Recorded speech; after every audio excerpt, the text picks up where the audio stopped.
사도신경으로 신앙 고백함으로 수요일 새벽 기도에 시작하겠습니다.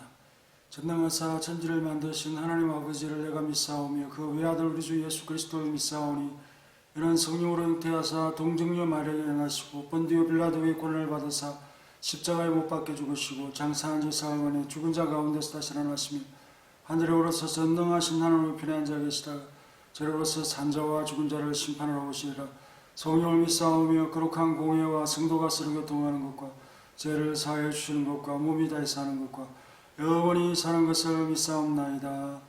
하나님 감사합니다. 오늘 새벽에도 주의 은혜 가운데 이렇게 기도로 시작하오니 오늘 하루도 함께 해 주옵시고 주님과 동행하는 큰 믿음 가운데 갈 수 있도록 도와주시옵소서.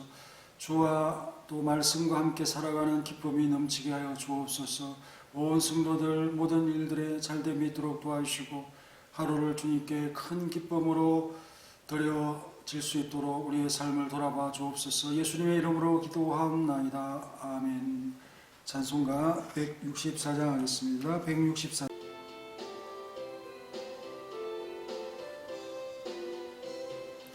예수 부활했으니 할렐루야. 만민 찬송하여라. 할렐루야. 천사들이 즐거워. 할렐루야. 기쁜 찬송 불어내. 할렐루야. 대속하신 주 예수. 할렐루야. 선한 싸움 이기네. 할렐루야. 사망 권세 이기고. 할렐루야. 하늘 문을 여셨네. 할렐루야. 나사렛 예수의 일인이라고 하는 이 제목으로 말씀을 드리겠습니다. 누가복음 24장 13절 24절의 말씀입니다. 나사렛 출신의 구원자라고 하는 그런 표현으로서 우리가 이해할 수 있는데, 이스라엘 사람들은 이 선지자들의 출신지의 이름을 따라서 선지자를 구분하는 것을 볼 수가 있는데, 그것도 이 맥락도 그런 표현이다.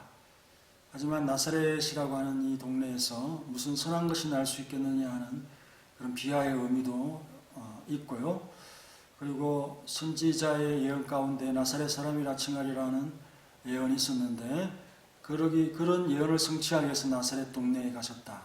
갈릴리 나사렛에서 나온 선지자 예수라고 하면서 사람들이 호칭을 하고 있는 그런 장면을 통해서 우리 주님에 대한 인식이 어떤가를 보게 됩니다. 하지만 제자들은 이 이름을 아주 자랑스럽고 능력을 베풀 때 이름을 사용을 합니다. 마치 다윗의 아버지가 이새 아닙니까? 그 이새의 아들 다윗이라고 할 때 처음에는 참 보잘것없는 가문이다 하는 그런 표현이지만 나중에 되면 이새의 아들보다 더 유명한 가문이 이스라엘에서 없을 정도로 이 이름이 자랑스러워지는 것처럼 나사렛 예수라고 하는 이름이 얼마나 제자들에게 힘과 능력을 베푸는 이름인가를 알게 되죠. 그래서 우리 성도들이 처음에는 세상에서 보잘것없는 이름이지만 이 이름을 높이시는 하나님으로 인해서 우리가 정말 큰 높임을 받을 수 있다라고 하는 이 원리를 우리들에게 제시해 주면서 격려의 어떤 이 말씀으로서 우리에게 다가오기 때문에 이 제목을 참 우리가 감동 있게 받으면 좋겠습니다. 13절에 그날에 그들 중에 둘이 예루살렘에서 25리나 되는 엠마오로 하는 마을로 가면서라고 이 사건이 시작됩니다. 그 지명을 아주 구체적으로 들고 있고요. 또 제자의 이름을 거명을 하고 있습니다. 글로바라고 하는 제자죠. 그리고 25리나 되는 그리고 엠마오다 이렇게 하면서 실제의 어떤 이 사건을 기록한다 하는 사실을 누가는 잘 드러내고 있습니다. 그렇다면 이 엠마오로 외곽으로 나아가고 있는 사람들에게 주님께서 자신을 나타내 보이신 이유는 뭘까? 이 소식들이 외곽으로 퍼지는 그런 목적을 취하게 됐지만은 예루살렘으로 다시 모여서 그곳에 있는 사도들에게 이 소식이 다양하게 모여지면서 예수님이 살아나심이 폭발적으로 그들 가운데서 전개되어지는 그런 하나님의 섭리가 분명히 있다. 그리고 이들은 당일 부활에 대한 소식을 접하고도 믿음을 갖지 못했다. 영적인 어두움이 있다는 사실을 잘 보여주고 있는 말씀이기도 합니다. 엠마오로 가는 길 중에 있습니다. 25리나 되는 길입니다. 두 사람이 친밀한 관계에 있는 것 같습니다. 그 25리나 되는 길을 이야기를 하다 보면 또 금방 도착할 수 있겠죠.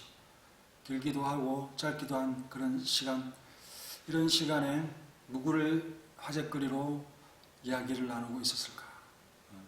그들은 예수님께서 십자가 처형을 당하신 일과 또 예수님께서 살아나신 일에 대해서 정말 화제를 집중하면서 이야기를 나누고 있습니다. 온통 그 얘기뿐이죠. 엠마오로 내려가는 길은 개인적인 업무 같은데요. 이런 행로를 참 행하고 있는 이들의 마음이 많이 어두워져 있다 하는 사실을 보게 됩니다. 주님에 대해서 그들이 많은 말씀을 들었고 또 믿도록 가르쳤지만 그들은 딴 일들에 해이해진 상태 속에서 살아가고 있습니다. 그래서 이런 상황을 보면서 16절에 그들의 눈이 가려져 그인 줄 알아보지 못하더라. 그들의 눈이 알아보지 못하고 그들의 귀가 알아보지 못하는 어두움의 상태를 잘 보여주고 있습니다. 믿음도 마찬가지죠. 믿음도 우리가 믿음을 취하는 게 아니고 그 믿음은 은혜의 선물인 것입니다. 하나님의 선물인 것입니다.